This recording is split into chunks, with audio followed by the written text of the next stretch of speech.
शान्ताकारं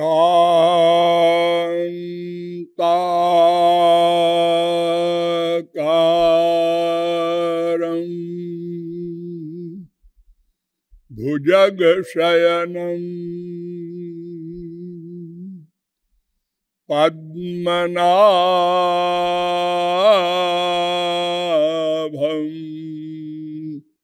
सुरेशं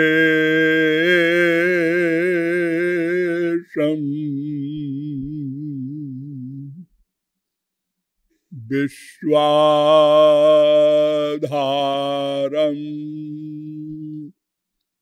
गगनसदृशं मेघवर्णं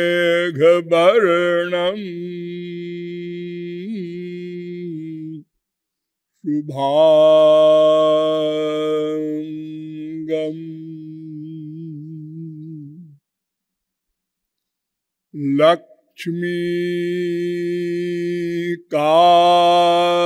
लक्ष्मीकान्तं कमलनयनं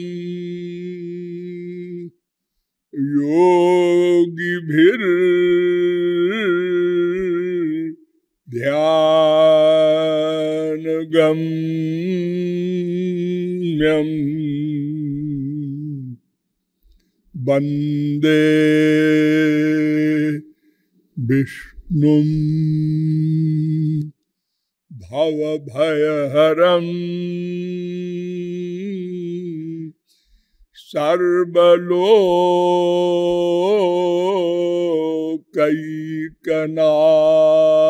सर्वलोकैकनाथम् उत्फुल्लतापिच्छ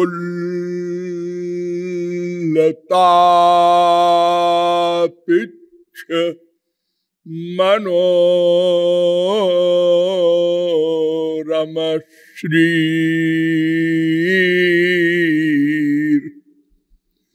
मातुः स्तनन्यस्तमुखारविन्द उच्छालयन्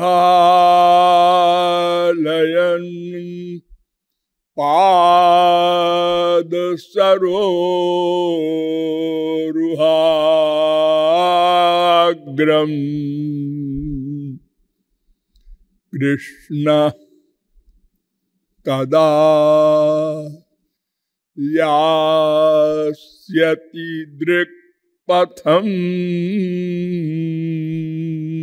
मे यो ब्रह्माणं विदधाति पूर्वं जो वै वेदांश्च प्रहिणोति तस्मै तग्वं ह देवमात्मबुद्धिप्रकाशं मुमुक्षुर्वै शरणमहं प्रपद्ये।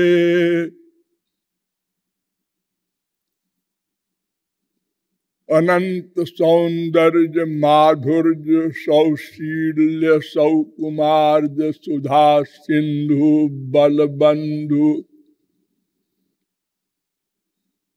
पाद पद्म पराग मिलिंद महानुभाव। नियमानुसार थोड़ी देर हरि नाम संकीर्तन कर लीजिए, पश्चात विषय प्रारंभ होगा। भजो गिरिधर गोविंद गोपाला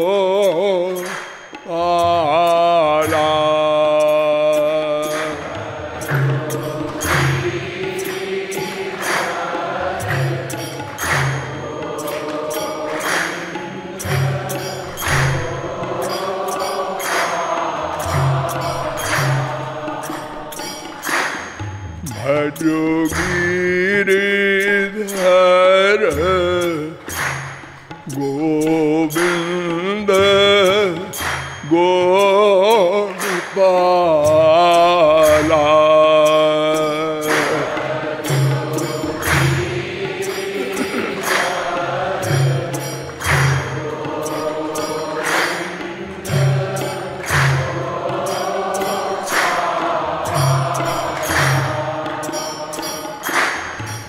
भजो गिरिधर गोविंद गोपाला।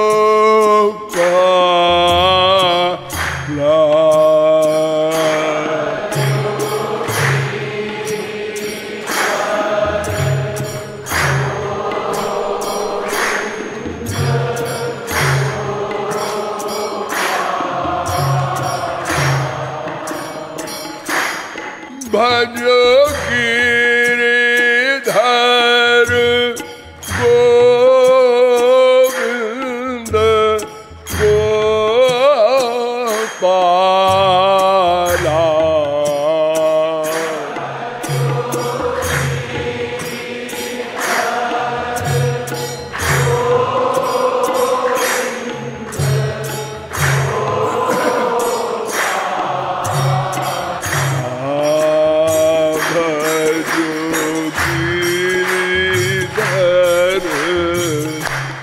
गोविंद गोपाला।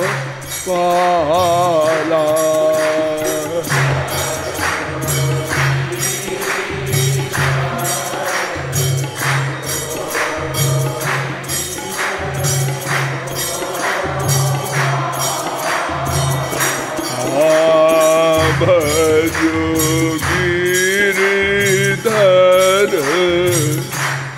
गोविंद गोपाला।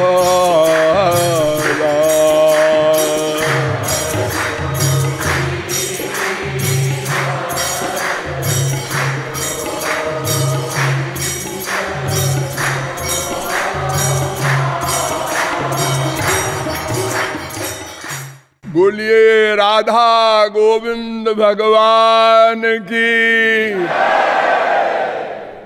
अब आप लोग सावधान हो जाएं। मैं कौन, मेरा कौन, इन प्रश्नों के समाधान में अब तक आप लोगों को बताया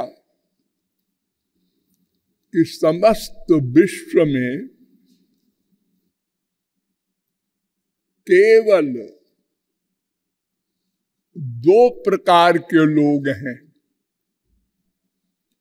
एक वे जिन्हें हम अज्ञानी कह सकते हैं और एक वो जिन्हें हम ज्ञानी कह सकते हैं। गंवारी भाषा में एक मूर्ख एक समझदार, इन दोनों में मूर्खों की संख्या 99.9% है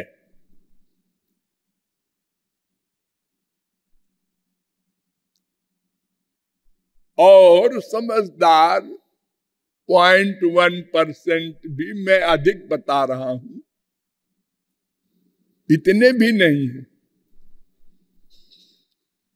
ये अज्ञानियों की परिभाषा क्या है? उद्धव ने पूछा था भगवान से, श्री कृष्ण से, को मूर्खा, संसार में मूर्ख किसे कहना चाहिए महाराज? तो उन्होंने उत्तर दिया था, मूर्खो देहाद्यहम बुद्धि,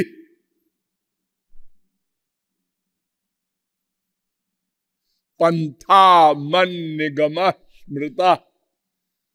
11:19-42 भागवत। मूर्ख उसे कहते हैं जो अपने को देह मानता है।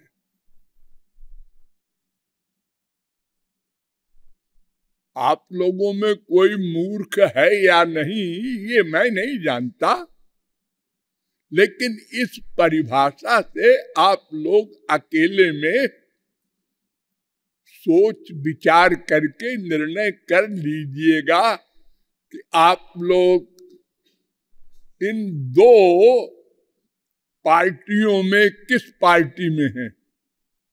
अर्थात आप अपने आप को देह मानते हैं या देही?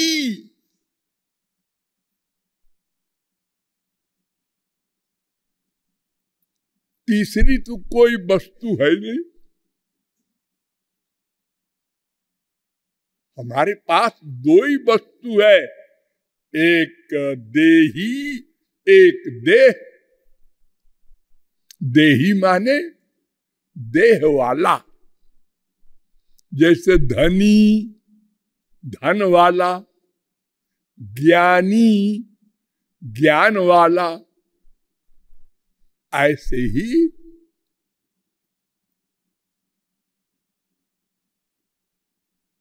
जो अपने को देह मानता है और जो अपने को देही मानता है, इन दोनों में अगर कसौटी पर कसने की बात आवे तो वो भी मैं बता दूं। जो परिपूर्ण हो गया हो, जिसका जीवन नित्य हो और जिसका ज्ञान परिपूर्ण हो, अर्थात अज्ञान का अत्यंत अभाव हो गया हो, और जिसके दुख का अत्यंत अभाव हो गया हो, अर्थात पूर्ण आनंद सदा को मिल गया हो, तो ये लोग देही के मानने वाले उस संप्रदाय में हैं। और जो मरणशील है, अज्ञानी है, दुखी है, वे सब अपने को देह मानने वाले। बस अब तो आप लोग अपने अपने का निर्णय कर लेंगे। इतने सारे पैमाने बता दिए मैंने, क्योंकि अगर मैं डायरेक्ट बता दूं आप लोग कौन है तो शायद आप लोग गाली बकना शुरू कर दे। हाँ, हमको मूर्ख कहते हैं, बड़े जगत गुरु बन के आए हैं। ये मूर्ख शब्द सुनने को हम लोग तैयार नहीं है, भले ही मूर्ख हो। हाँ, अगर हम ज्ञानी हैं और कोई मूर्ख कहता है तो हम इतराज नहीं करते, हंसते रहेंगे। मुझको ये मूर्ख कहता है, ज्ञानी सोचता है ये मुझको मूर्ख कहता है। ओ समझा समझा, क्या समझे? ये मूर्ख है इसलिए सबको मूर्ख समझता है। जिसकी आंख में पीलिया का रोग होता है वो सर्वत्र पीला पीला देखता है। ये एक एक परिभाषा, एक एक वाक्य मेरा बहुत ध्यान से समझिए और पकड़िए इसको। हम लोग कहाँ गलती कर रहे हैं? दूसरे में दोष देखते हैं। इसका मतलब क्या? हमारे अंदर दोष भरा है, वही बाहर निकल रहा है। सब जगह दोष ही दिखाई पड़ रहा है। वरना अगर कोई लैला मजनू भी सामने आ जाता तो हम कहते ये मीरा श्री कृष्ण के प्रेम में विभोर है, हम वही अर्थ लगाते। लेकिन हम जब गलत है तो सचमुच मीरा अगर मेरे सामने आ जाए तो हम लोग कहेंगे ये भी लैला का स्वरूप है।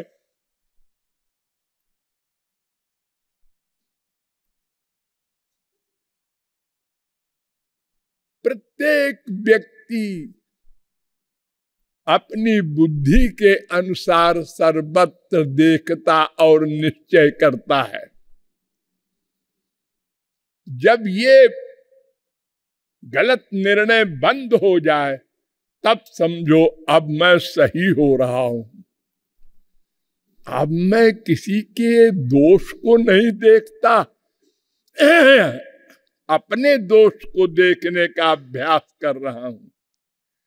क्या कमी है मेरे अंदर? इसने हमको मूर्ख कहा परसों, और आज तक मैं जल रहा हूं।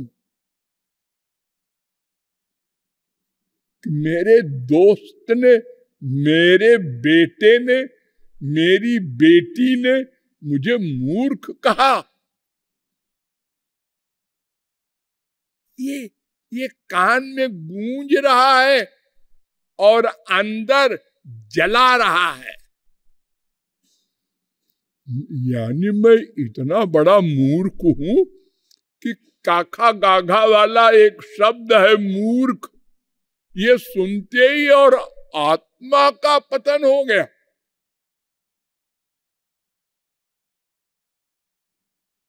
इतना क्रोध, इतनी फीलिंग, यही पहचान है मूर्ख की। और जब वो बुद्धिमान हो जाएगा तो फिर क्या बोलेगा? निंदक नियरे राखिए आंगन कुटीक छवाए। अपने पैसे से एक कुटी बनवा दो अपने आंगन में, जो तुम्हारी बुराई करने वाला हो उसको वहां टिका दो। और अगर वो भूखा हो तो खाना भी दे दिया करो, और उससे कह दिया करो कि भैया तुम बस एक काम करो, दिन भर मुझे गाली दिया करो। और हम सुनकर फील न करें, ये शर्त। एक्टिंग में नहीं कि हम लोगों को दिखाने के लिए उसको टिका लिए हैं और कहा देखो भैया तुम ऐसे गाली देते रहना और हम मुस्कुराते रहेंगे ताकि लोग जाने ये महापुरुष हो गया। अरे ये भी होता है हमारे संसार में।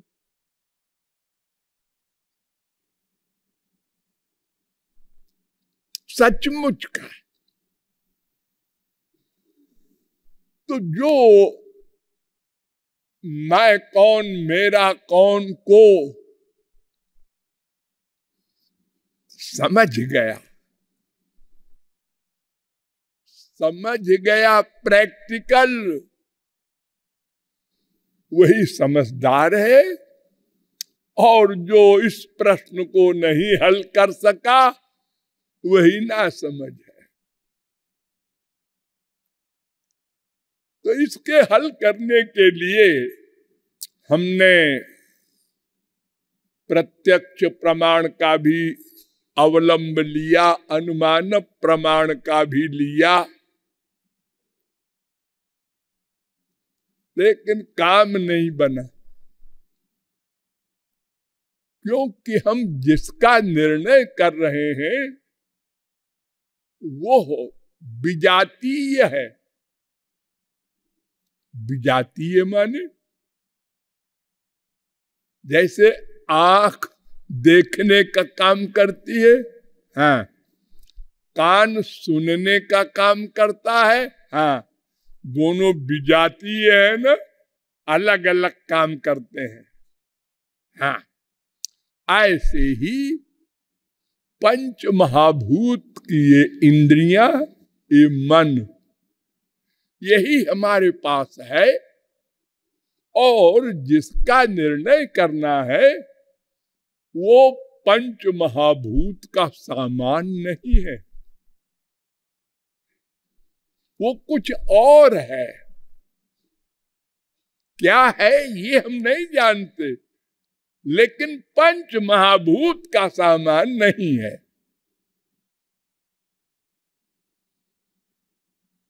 ये जानते हैं। तो उसका पता लगाने के लिए शब्द प्रमाण का अवलंब लिया गया। वेदों शास्त्रों के द्वारा पता लगाया गया मैं कौन हूं। उन्होंने मैं का नाम बताया जीव। जीव शब्द का अर्थ है जो स्वयं जीवित रहे और जहां रहे उसको भी जीवित रखे। तो फिर पता लगाया गया कि ये जीव है किससे संबद्ध, ये स्वतंत्र है? नहीं नहीं, पता लगा कि तीन तत्व है, अनाद्यनंत शाश्वत नित्य। लेकिन इन तीनों में दो तत्व तीसरे तत्व के शक्ति स्वरूप हैं, अर्थात ब्रह्म शक्तिमान है, जीव और माया उनकी शक्ति है। तो माया जड़ है, उसको छोड़ो। माया के बारे में इतना समझे रहो कि ये जीव के ऊपर अनादिकाल से हावी है, अधिकार जमाए है। देखो भूलना नहीं, एक दिन जमाया नहीं अधिकार, सदा से माया का अधिकार है जीव के ऊपर। क्यों जी? जड़ वस्तु का अधिकार चेतन पर कैसे हो गया? हो गया मत बोलो, अच्छा चलो है, यही बोलते हैं। क्यों है?